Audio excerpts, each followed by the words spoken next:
Obboleettiin koo kinoonaa dhuftee jirti. Akka kanatti kan ishiin na bareessaa jirtu namni obboleettii qabu kushuu jedhee hin deemu. Obboleettiin haadha lammaffaadha inni jedha suni kinoo ragaa wajjin ani hargeera isiniin jedha. Maaliif fuula kee gaafa fuula badduu gaafa ati gadditu gaafa ati boochu harguuti iffeetu jechuudha. Dhugaa dubbachuudhaaf erga siisteriin koo dhufte ishii fuulduratti akkattiin gaddus akkattiin immoo muufadhee nyaara guree yaaduma tokkoyyuu akkattiin baqqa'oo akka duratti sana miti jechuudha. Maaliif fuula gadda koo yeroo argite inni dhiphatti yaaddofti ani immoo ishiidhaaf jecha nan dhiisa jechuudha. Ashamaa harika fuunee hordoftoota koo nagaan lafa jirtanitti ishiniif haa ta'u akkam jirtu nagaa keessanii nagaa rabbiin galannaa ta'u jecha yeroo darbe keessatti immoo obboleettii koo fidachuudha ka'ee Itoophiyaa keessa akkanas darbuun haala ulfaataa keessa akka jiru isinitti himeetiin jira jechuudha. Rabbiif haa galatu hundumtisaayyuu. Hadawannu Gorsas irraha hafutannu Akkuma hargaa jirtan kana obboleettiin koo na dhuftee na bira geessee jirti jechuudha. Viidiyoo isiniif hojjechuudhaaf illee haalli koo mijataa waan hin taanee fi hin hojjenne jechuudha. Yeroo tokko biyya lafaa kanarratti wantoonni isin yaaltanii karaa tokkoon gaafa isiniif milkaa'e karaa tokkoon immoo qorumsa isin alaalatti jechuudha. Ilaaltanii fagootti baay'ee sodaattanii fi dhiphattantu isin mudata. Haa ta'uyyuu malee achi keessatti nama wajjin jiraate taananii inuma darbama isiniin jedha. Kanaaf anallee obboleettii keessanii otoo akka isin yeroo siisterii koo fiduudha ka'ee haalli Itoophiyaa keessa akkanatti nas darbanii baay'ee ulfaatee jira. Akka duratti miti viizaan hojjetamee viizaa ishii jalaa gubachaa jira. Maatiin ani bira jirullee baay'ee tokko kan isaan na dhiphisaa na caqacaqaa jiran isinin jedheetin ture.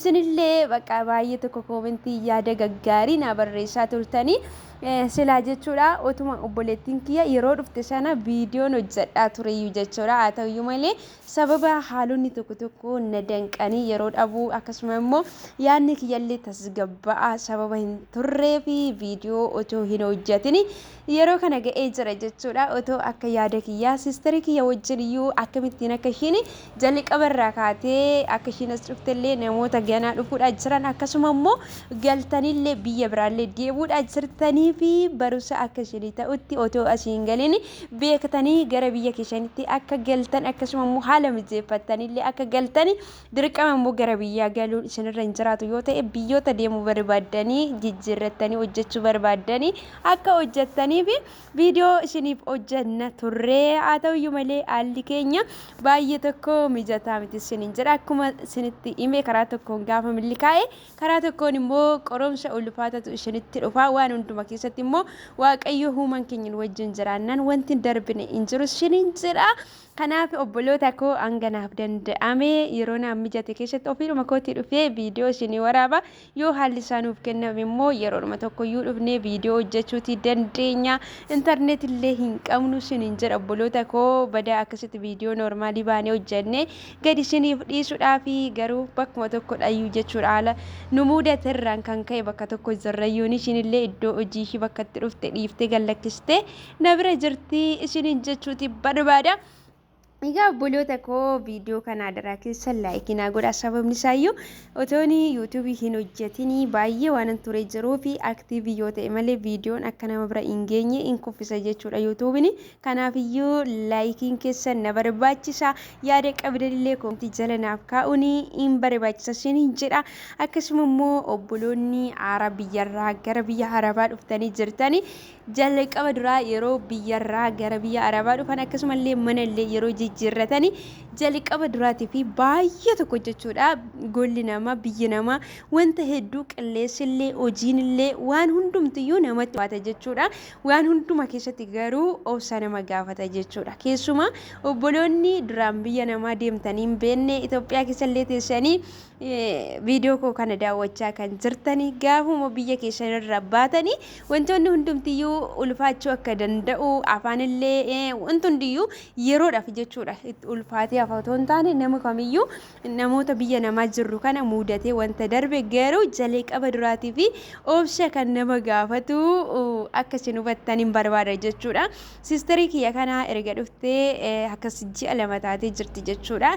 Akkas badaan illee wanti ishii muudatee hin jiru haa ta'uyyuu malee garuu biyya namaa kana dhuftee gaafa hojii jalli qabdu jechuudha. Gola namaa keessatti sababa afaan hin beeknee fi wanta hundumayyuu wanta gaarii hojjettes wanta hamaa hojjettes mirgaaf dirqama keetillee bakka waan akkasiiti jettee dubbattee deebisuudhaaf bakka waanuma tokkoyyuu jechuudha deebii ga'aa tokko deebisuudhaaf yookiis immoo wanta sin taane tokkollee ana miti jettee ta'ii mirga keellee falmachuudhaaf baay'ee tokko jechuudha kan inni namatti ulfaatu garuu waan hunduma keessatti illee obsa nama gaafata jechuudha jarrillee obsa namaaf hin qabanii namatti iyyuu nama haaraa kana wanti isaan hin goone hin jiru jechuudha sababa ofirraa dubbachuu akkasuma immoo bakka afaanicha sababa beektee achi ofirraa hin deebifneef kanaaf amma dhattee afaan bartanii hojiin illee jechuudha jalqaba duraa kana baay'ee namatti ulfaate isaantu nama ajajaa isaantu achi dhaqee as dhaqisiin jedha ofii keetiif tartiiba qabsiifattee hojii kanallee hojjechuun in ulfaata jechuudha sababni isaayyuu mana aaraadhaa biyya aaraadhaa sodaatu jira nyaatanillee walitti baruu dadhabuutu jira yeroo jalqabaatii fi qilleessan illee wali baruu dadhabuutu jira. Bakka wanti hundumtiyyuu akka kaleessaa miti beektanii namatti jijjiirama. Kanaaf obboloonni jalqaba biyyaa baatanii aaraa kan taatanii adaraa keessanii jabaadha obsaa kaayyoo biyyaa baataniif beeka jalqaba duraa kana maatiin simbira jiraattanillee bilbilillee yeroo fayyadamtan itti soluu dhiisuuti danda'a waan ta'eef bilbila keessan yeroo hojii qabdanitti bilbila keessan cufaa ta'u kutaa keessan kaa'adha gaafa hojii keessan haalan hojjechuu jalqabdanii afaanillee waan tokko bakka xiqqoon meeshillee gaafa bartanii gaafa sana jechuudha dubbatachuullee dandeessu akka garaa keessanitti illee fayyadamuutii dandeessu jechuudha jalqaba kana amma hojiidhaan wal bartanitti amma afaan bartanitti maatii bira jirtan sanillee amma amala isaanii wanta isaan jaalataniif wanta isaan jibban hanga gargar baafattanii bartanitti isiniin jedha dhugaa dubbachuudhaaf namoota lama taatanii namoota dura hojjechaa tura wajjin immoo hojjettan immoo baay'ee nama tokko ulfaata jechuudha amma siistiriin koo wanta nani balleesses namni otoo hojii hojjetu hin dogoggoraa hin bada jechuudha hojiin nama harkatti situ balleesse jedhuun beektanii baay'ee nama tokko jechuudhaan immoo lakki ishii miti anatu balleesse hin jedhaani suuta faatti maamalee niyyina haaraadha waan taateef sodaachuu dandeessi hin jedhaani akka sanas hin jedha obboloota koo kaayyoo sodaatinaadhas nyaata keessanillee yeroo itti fudhadhaatu nyaadhadha bakka wanni hundumtiyyuu hin barama waan ta'eef sodaatinaa araboonni immoo baay'ee namatti wacuu hojiitti fagoo baziidha taananii bakka waan hunduma kanayyuu akka waan dura ati biyya biraa turte yookiis immoo afaan beektu tokkotti kan isaas yaadani waan hunduma keessatti immoo obsi nama barbaachisa siniin jedha amma viidiyoo biraatti walitti deebinutti nagaan naa tura siistariin koo immoo akkamitti milkooftee iddoo kana akka geesse viidiyoo biraa qabadhee isiniif deebi'a siniin jedha hanga sanatti immoo viidiyoo kana laayik gochaa yaada qabdan immoo barreessaa koomillee maqaa waan asirreessuu qabullee natti himaa isiniin jedha hedduu isin jaalladha turtii gaarii.